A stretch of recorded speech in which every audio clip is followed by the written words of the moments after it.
convoy at sea, one of the lifelines upon which the United Nations war effort relied. Obviously, the world's battlefronts must be kept constantly supplied with food and materials of all kinds. Грузы, доставленные через Атлантику в Великобританию, сыграли жизненно важную роль в разгроме нацистской Германии. История североатлантических конвоев и героических моряков, бросивших вызов немецким подводным лодкам, штормам и холоду, стала частью британской национальной идентичности. Это история, которая у всех на слуху. Куда реже вспоминают, что каждый седьмой из моряков торгового флота, рисковавших своей жизнью в опасных конвоях, был китайцем. И что, когда война закончилась, за верную службу им отплатили предательством.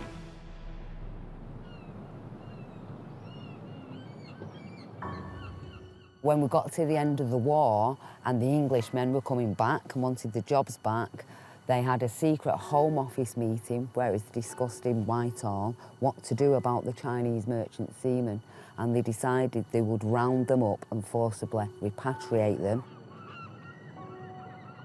That particular night, they went round all the sort of chip shops, the dry cleaners, and the mahjong place where they used to play mahjong, the games places, picked them all up, put them into vans, drove them down to the docks, took them out into the Mersey, put them into boats.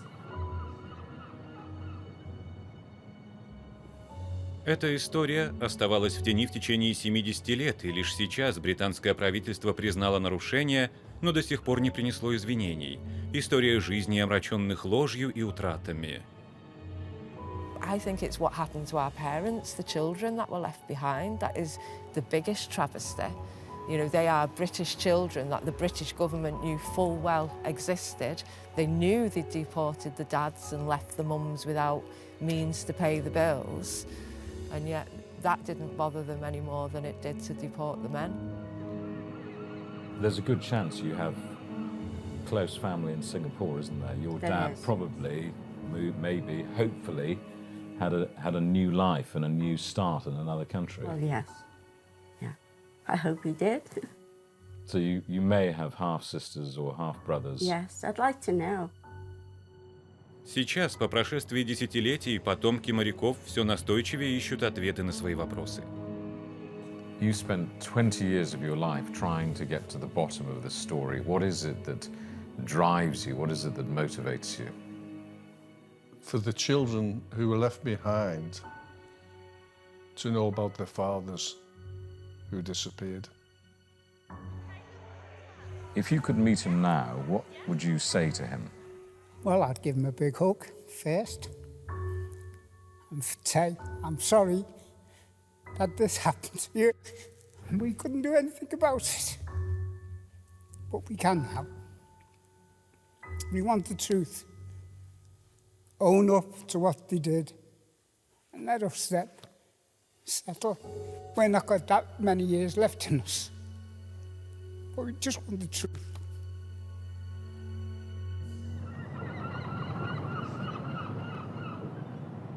Liverpool in northwest England is still one of Britain's biggest and busiest ports. During the Second World War, it was the base for those extraordinarily dangerous North Atlantic convoys in which thousands of sailors lost their lives. It was also the home base for Chinese seamen who crewed them. They sailed down this passage. The British government recruited thousands to help the war effort and was clear about their courage and the importance of their contribution. Thousands of Chinese seamen now serving with the Allied Merchant Navy, bringing food to Britain, munitions from America, cargoes from Africa and the East, and getting the convoys through to Russia, India, Australia.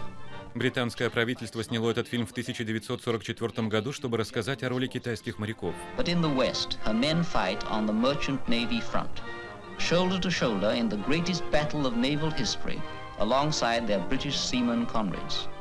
They too brave the torpedoes and the bombs and the mines, making history under fire. Но как только война закончилась, все товарищеские чувства были забыты. Британские власти показали другое лицо. Китайским морякам больше не были рады, хотя многие состояли в браке с британками и растили с ними детей. В отсутствие законного права остаться в стране даже эти эмоциональные семейные узы проигнорировали, и тысячи людей были быстро изгнаны в ходе массовой зачистки. Before 43? No. Well, I don't know, it's his second deportation. Oh, he deported to Shanghai on that one, wasn't he? Yeah. Брайан Флауэр стал одной из жертв этой внезапной смены политики.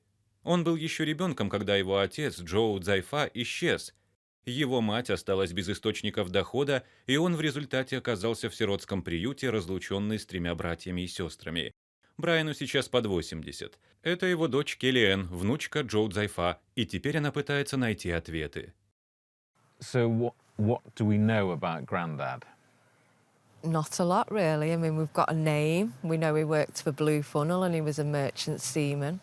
We know he was deported and that it was done secretly. So the first time nobody really understood what had happened. Just a lot of the community had vanished. The decision to throw out the sailors is well documented in Britain's National Archives. The name civil servants gave this original fire leaves no doubt how they viewed the people who just months previously they called heroes. It's called compulsory repatriation of undesirable Chinese seamen. The officials call them surplus to requirements and talk repeatedly of bulk clearances and the hundreds of wives and girlfriends they would be separated from.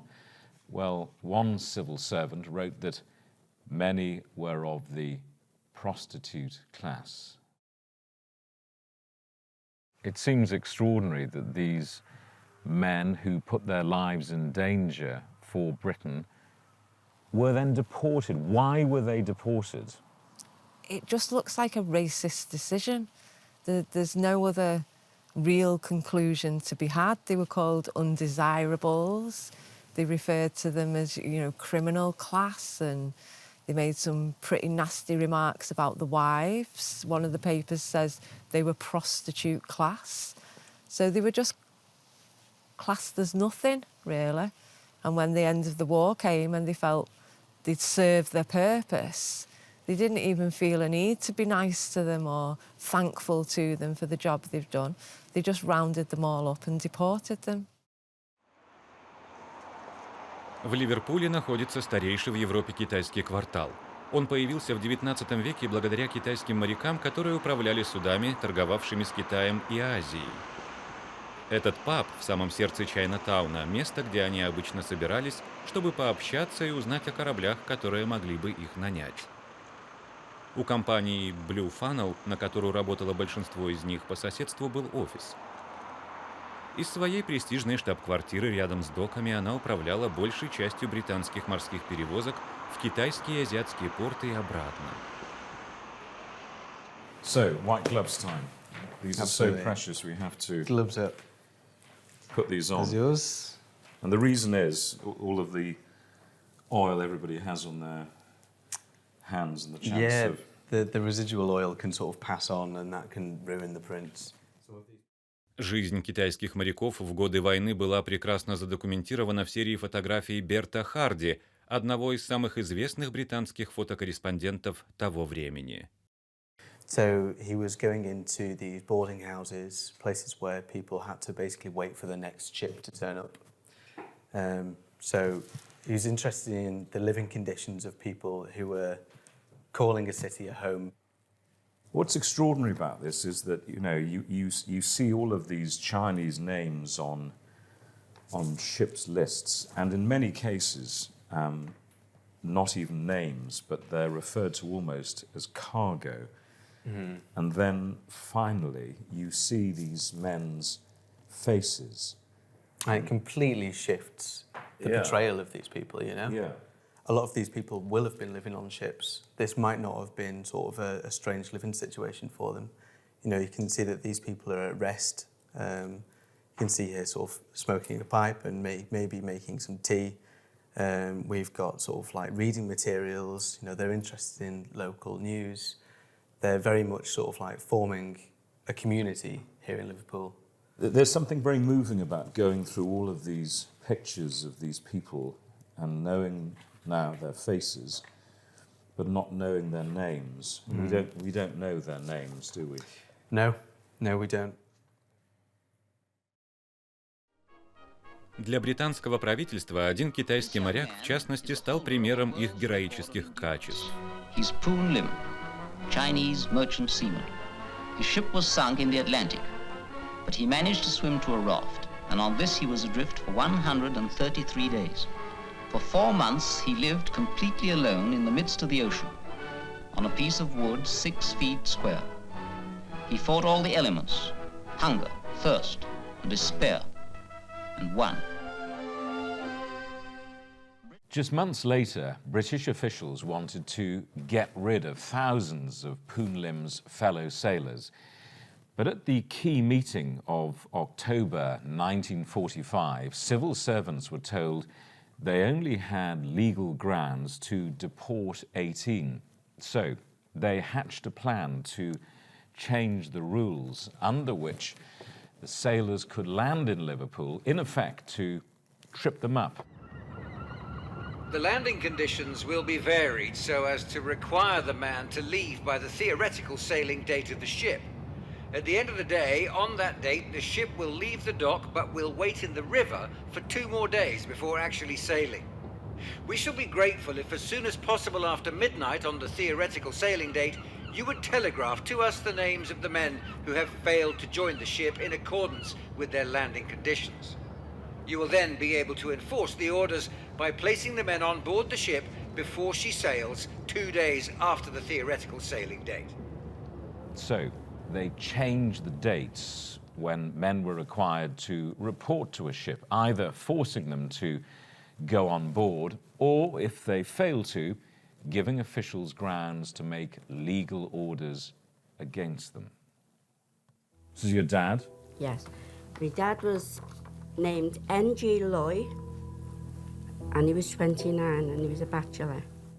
У Джун Кэддик есть официальное подтверждение брака ее родителей. Но только в 1963-м, когда накануне собственной свадьбы ей пришлось предъявить свидетельство о рождении, она поняла, что ее родной отец может быть среди репатриированных моряков. Well, this is the birth certificate, which revisits some of these facts. Yes. But not all of them. Because here we have the story of your birth, your mum, but not your dad. But not my dad, no. Why? I don't know what happened to that. It's almost as if he's been Obliterated. whitewashed out of the story. Yes, yes. He's unpersoned, which is extraordinary, isn't it? It is. So they were married, and then he's deported from Liverpool. Like thousands of other Chinese, they all got rounded up and sent back. But they were married. Well, there was no one to fight for them in them days, like there is now. And I don't know what happened after that.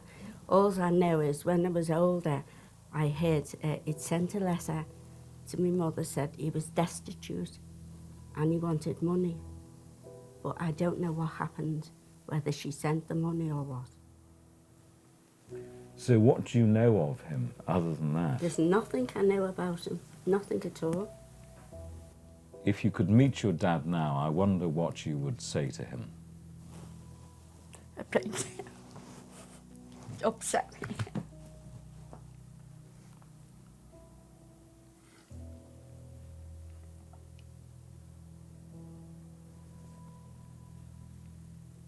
He'd probably be very proud of you, wouldn't he? Probably. Но в чем, кроме снобизма и расовых предрассудков, причина того, что британские власти были так полны решимости избавиться от китайских моряков? What are we seeing here? We have a lot of memories of from older people as they were kids playing on bomb sites, and that was a big theme that came through the memories shared as part of the exhibition, playing on bomb sites. And of course, all that new housing some of it wasn't built until the late 50s, so there were still lots of bomb sites still across the city for many, many years, and this was a big feature of lots of people's childhoods, playing on.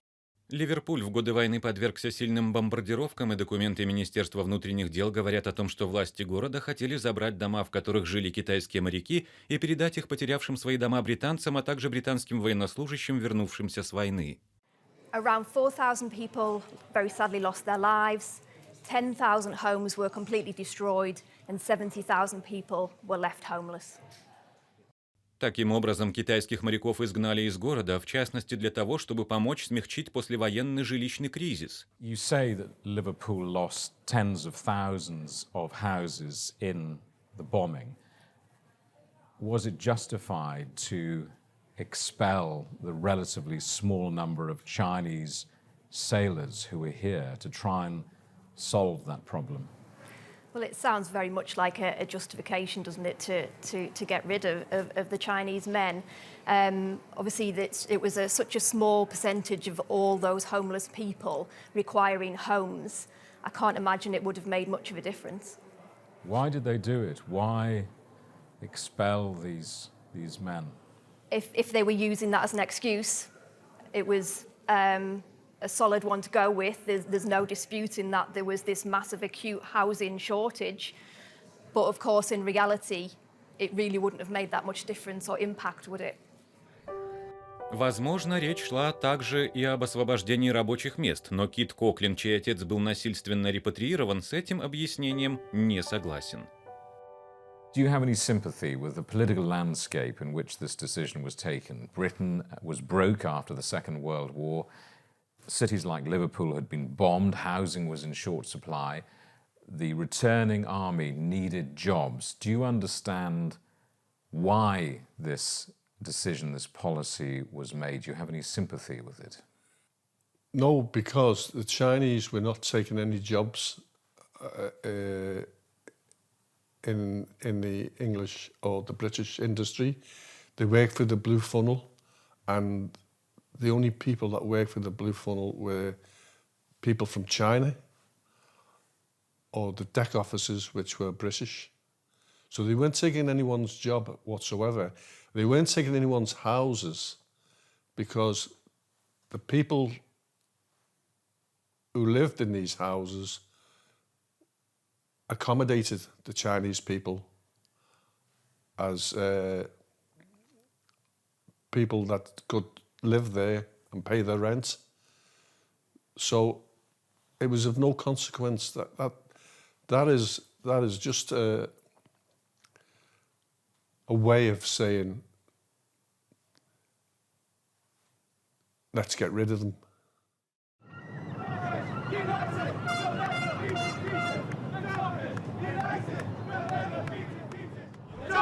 United will never be defeated. The Dockers United will never be defeated. The Dockers. Как показывает эта недавняя забастовка, ливерпульские докеры и моряки имеют долгую историю промышленной воинственности. So no, we will not accept a pay cut. Shame on you. Shame on you. И это ключ к тому, что, возможно, было еще одним важным мотивом для британских властей. Несмотря на те же условия труда, китайским морякам платили гораздо меньше, чем их британским коллегам, и им отказывали в выплатах за участие в боевых действиях до тех пор, пока в 1942-м они не объявили забастовку. Судоходные компании хотели перевести их обратно на низкие ставки оплаты, принятые для дальневосточного региона, а для этого нужно было создать условия, при которых они смогут устроиться на суда только в Китае и Сингапуре. Таким образом, давление компаний и политика правительства привели к тому, что моряков зажали в клещи, так или иначе вынудив уйти. When they couldn't coerce the men into going, these documents show they took direct and brutal action, sending in Britain's political police force to round them up. In the company of Sergeant Jones of the Liverpool Special Branch, 2 whole days were spent in intensive search of approximately 150 pool boarding houses, private boarding houses, and private houses. А вот что это значило для семей моряков, как рассказала одна из их жен интервьюеру в 2010-м на условиях анонимности. One day, I remember, he came in and he said he was going to sign on a ship. I think my son was about 8 months old, and he said sometimes they could sign on and go straight onto the ship. So he went, he never came back, so I thought, he's got the ship. So I waited for a week or so, and then I went up to the officers to see if there'd been any half pay left for me, because the women used to get what they called half pay then. And Mr. Smith, who was the boss of the office, he said to me, what ship is he on? I said, well, he came up to sign on. I said, he didn't come back. So he said, oh, so he got all the forms. He said, well, what? His name's not on any of the ships. He's never got a ship from here. He said, the name's not on. So I said, well, what happened? He said, well, I don't know. But apparently, he must have been in one of them. Apparently, the emigration or somebody came and took a lot of the Chinese out of the office, out of the cafes, and put them on a ship, and they went, and nobody heard anything about them. And I presume he was one of them, because I never heard or seen a thing from then till now. Nothing. Everybody was too busy getting sorted out after the war, and they were rebuilding, and everybody was trying to get their lives together. What did a few Chinese matter? It's awful to think that they could just do something like that and nobody cared. But they didn't care. Nobody cared. Nobody bothered. Nobody even looked into it. It wasn't even, you know, nothing was made public. It was just all hushed up. It was all hushed up. They couldn't do it now and get away with it. But they did it then and got away with it. Именно из таких домов на окраине Чайна-тауна людей забирали, сажали в фургоны и везли в доки. Как показывают отпечатки пальцев, в этих списках членов экипажа многие моряки не умели писать по-английски.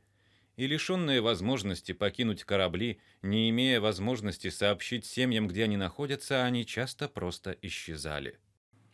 And in an age before computers and widespread use of telephones, these men simply disappeared and couldn't be found. They vanished.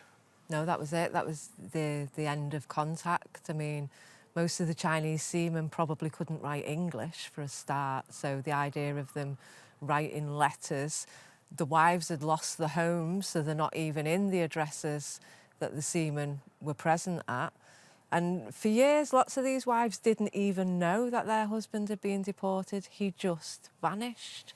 So there was quite a lot of bitterness with some of the wives. They felt they'd been abandoned at the worst period in history. По мере того, как информация о том, что случилось с моряками, просачивалась наружу, их дети и внуки организовывались, чтобы обменяться историями семей и добиться извинений официальных лиц. Братья Джо и Джон признаются, что их в этой истории угнетает не только боль утраты, но и осознание того, что они и их мать были обмануты, ведь они всегда считали, что отец их бросил.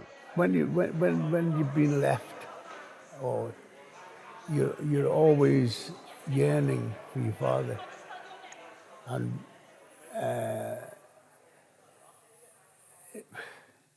it was so awkward to not have one. Now, I was led to believe that my father left my mother, and she was angry at him. No, since then, I found out he was shanghaied, meaning he was deported. At 71, I decided, well, I had no allegiance to this man. Why should I have allegiance to this man when he left 4 children in the UK? Why should I have an allegiance to him? So I deposed my name from Joseph Phillips C to Joseph Phillips and knocked the Z and D off. Like my brother says, yeah, he changed his name, and I understand that. But for me, C is everything. And I'm very, very proud of my name. You talked of anger. Have you changed your view of your father? As the understanding starts coming out, of course I've changed it, because if it was taken from us, and we don't know the full truth of it because it's very hard to establish where he's gone. I do ancestry, and when I get past to my father, it becomes a block.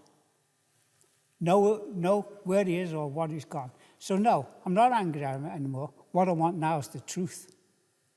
It needs to be exposed. The injustice needs to be put right.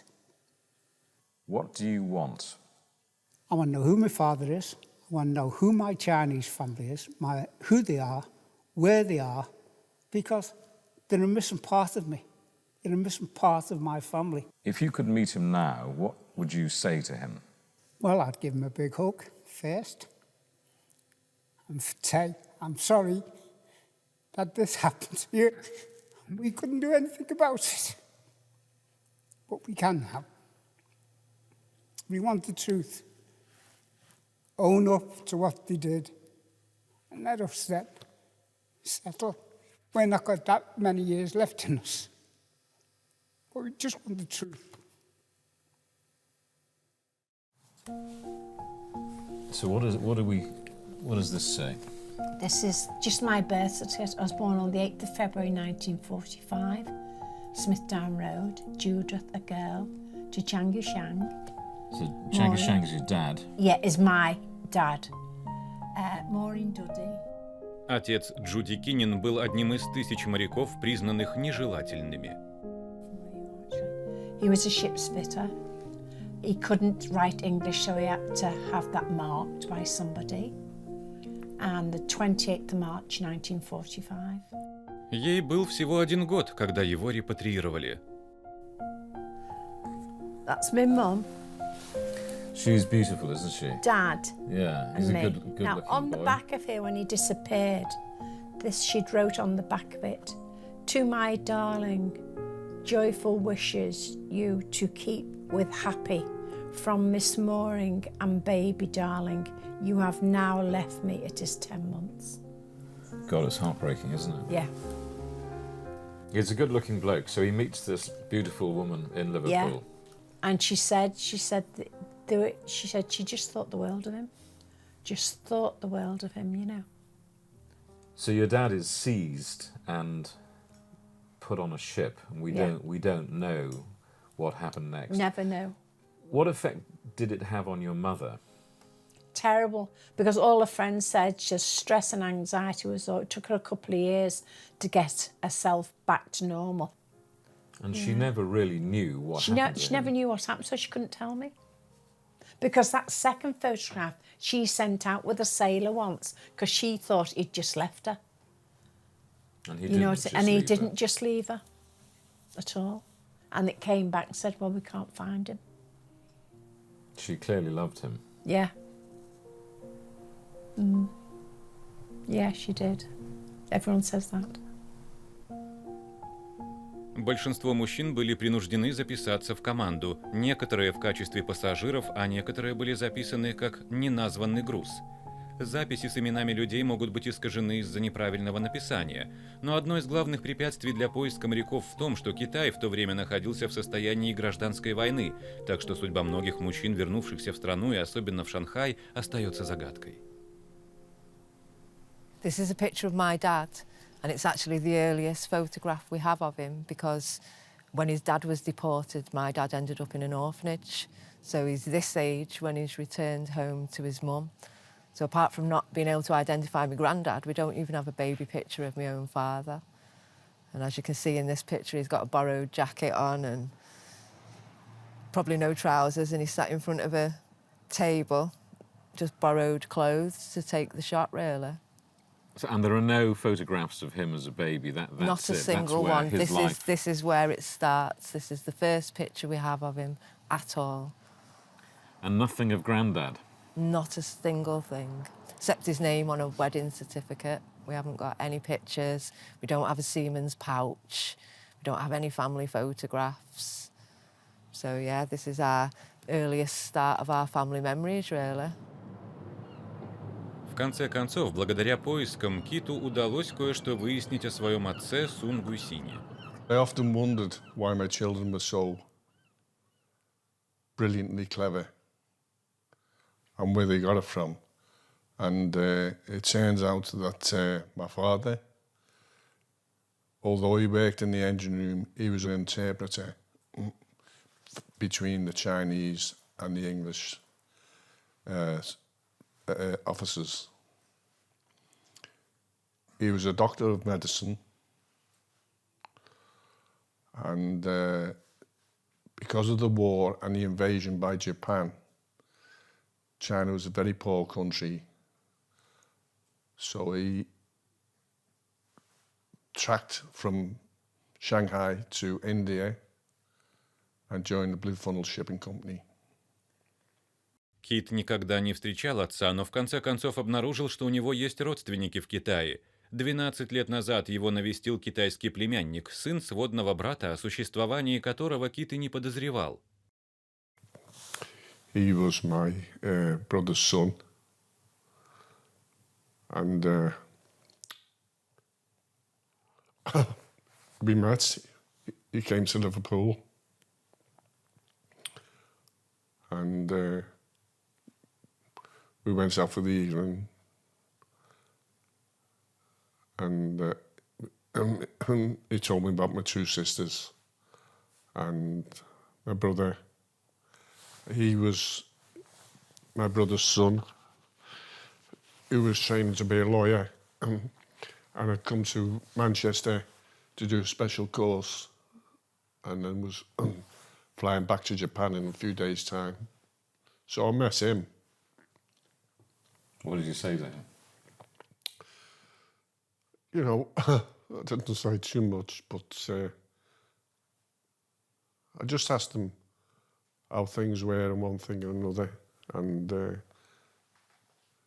that my brother wanted to come over here, and I said, well, I'll try and see what I can do, but the mystery deepens. He disappeared.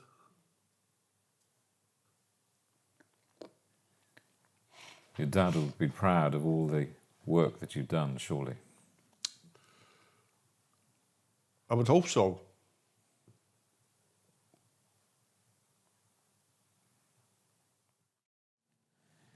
The law at the time meant British-born women who married foreign men automatically lost their citizenship and so any rights to government support. Although that was changed by the post-war Labour government, many women were left destitute when their husbands were repatriated, sometimes with awful consequences for families. How do you find the last remains of someone who is buried in an unmarked grave? When you access the death certificates, you can also access a burial certificate, and that will give you the cemetery and the grave number or the plot number where they're buried. So Havan was buried in the pauper's grave along with another 43 people. Эстер Бэдоу была замужем за моряком Джао Аваном. Когда ее сын Хеван умер в 1945 году, она не смогла позволить себе покупку надгробия. Только недавно внучка Эстер Н. смогла идентифицировать могилу и установить надгробный камень. This is my mum's brother, Esther Beddoe, and Chow Ah Wong's son, Havan Beddoe. His name is written in English there, Havan, but he's named after his father, which is Ah Wong.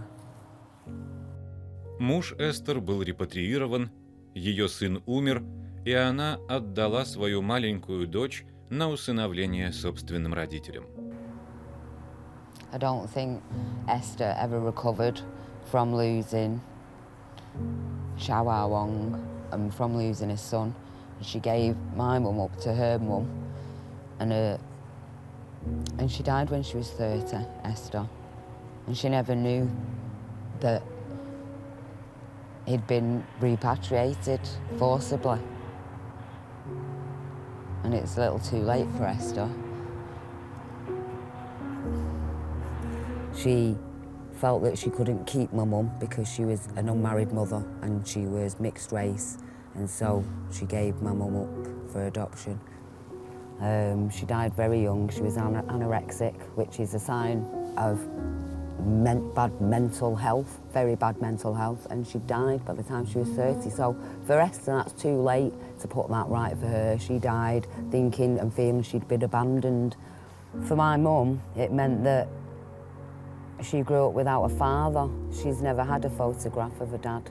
She's never had a relationship with a dad because she was brought up by a grandma and granddad who were born in 1896 and 1898. They were very traditional English, and they kind of closed ranks around her to keep her safe and try and harden her to the racism that she was having to face at the time.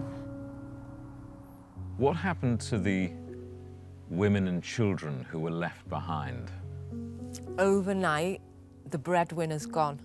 They can't pay the bills, they can't feed the children. Those that were married have been given alien status for marrying a foreign man anyway. What does that mean? That they're not entitled to services, that they're not traditional British citizens anymore. They take on the status of the husbands. So it was overnight destitution is what happened to the people that were left behind, the wives and the children. Some mothers managed to keep it together and they managed to feed the children and get through them years. Other mothers didn't. Lots of the children went into care. My dad went into an orphanage, and I mean, my dad's quite lucky. He was returned to his mum at 11. There's many others went into the care system who had no one to be returned to. So there's possibly people out there that don't even know they're part of this story. Half Chinese, British people brought up in an orphanage, and they've got no idea that this is the set of circumstances that led to them being in orphanages in the first place. Министерство внутренних дел Великобритании недавно просмотрело архивные документы 1940-х годов и признало, что политика в то время основывалась на расовой дискриминации. Там заявили, что более 8 тысяч китайских моряков торгового флота были репатриированы, многим из них не предоставили выбора, и сотни из них, возможно, были женаты на британках. Министр написал: «Я очень сожалею, что с некоторыми из тех, кто служил в торговом флоте во время Второй мировой войны, обошлись подобным образом».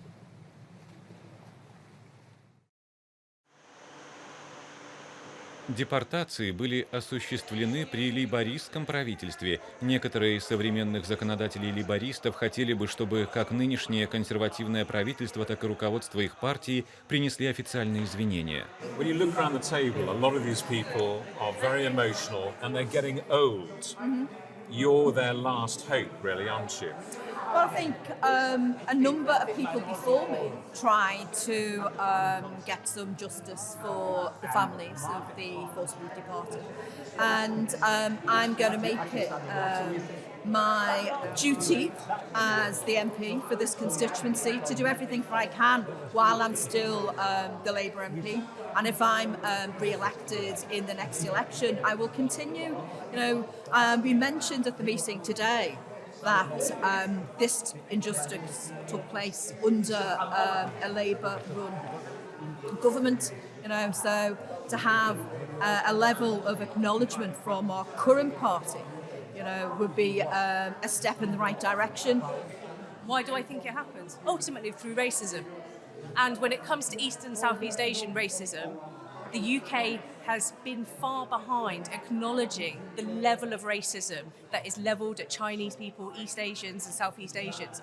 We saw the racism of old that saw these Chinese seamen deported rear its ugly head again over the last 2 years of the COVID pandemic. And what I want to ensure is that we learn from those past mistakes so that we do not continue to have resurgences of racism against our communities, because it hadn't gone away. It wasn't like COVID was something new. It was just like it was racism on steroids against us. Now, I have a little girl, and I don't want to see is that she is subjected to the same racism in this country that other generations have been as well.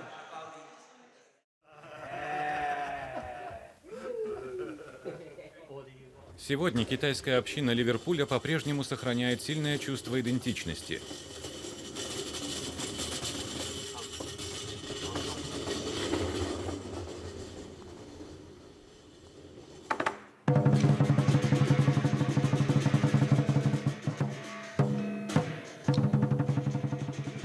Но многие потомки депортированных моряков изо всех сил пытаются понять, к какой культуре они принадлежат, ведь их семейные связи с китайским наследием прерваны.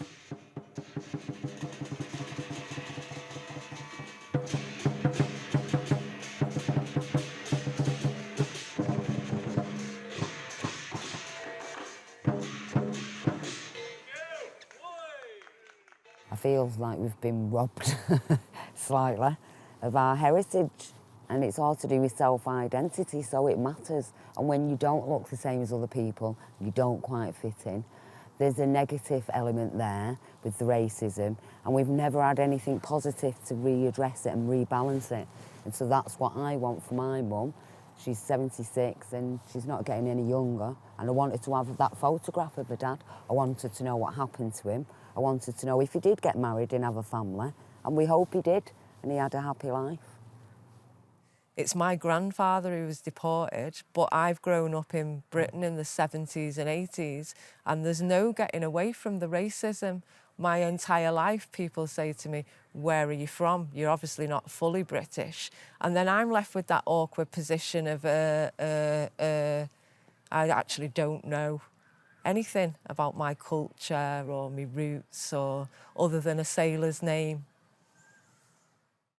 那些被要求離開的人們，他們不得不離去，在這個國家不再需要他們的時候。We'll never forget, for those requests to leave this country, they have to go. Because we don't need them anymore. The country don't need them anymore. Этот мемориал морякам, одобренный городским советом Ливерпуля в 2006 году, отчасти признание совершенного зла. В надписи на мемориале сказано, что мужчины были обязаны уйти. Многие в китайском сообществе сейчас требуют, чтобы власти полностью признали свои ошибки. You need a new plaque, really, that's a bit more honest, don't you? I would think so. I think if the Home Office accept the new wordings, we want to pacify, we want to work together. And that's what our children, our grandchildren in Liverpool wants. Those are the history.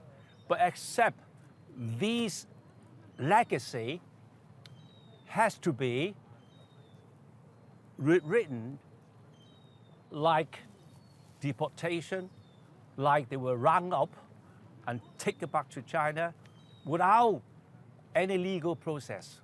I think that's important. What do you say to the people who might say this was all a very long time ago, you should simply just move on? Might have been a long time ago, so there's been an injustice for a long time, and it's about time that people stood up and put it right. What would they do if it was their father?